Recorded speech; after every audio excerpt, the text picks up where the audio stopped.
दिन सारा जिते झंझट होना कहीं संध्या समयटा मत बहुत शांति दिए। नमस्कार, मो मामा स्वागत करुच्ची आम ओडिया जीवन आउ एक छोट अध्याय को।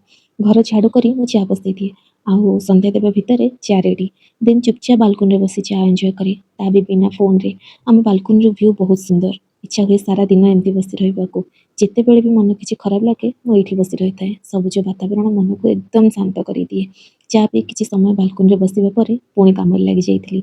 लुगापटा जहाँ सफा करी सजाड़ी रखीदी। देन यांकर ड्रेस आयरन करने को बसी पड़ी। ये बहुत चुजी कम जमी 19-20 भी हेनी।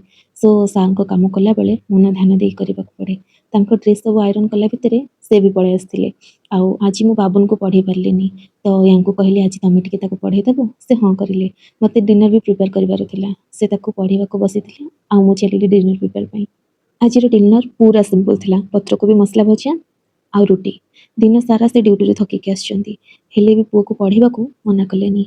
ये छोट छोट कथा मो मन छुई दिए। देखु ना मु भावनार बोहीगली। रोषे सारापर किचेनटा क्लीन कर देइथिली। आउ किचेन क्लीन कलापर आम 3 जण खाइबा बस पड़ू। सब कम सारी शोला बेलू टिके लुडु खेली देइथिलु। महाप्रभु आशीर्वाद रे दिनटा बहुत भलरे कटिगला। तेबे आज ये रही। देखा नेक्स्ट वीडियो रे। तेबे जाए रही। नमस्कार, जय जगन्नाथ।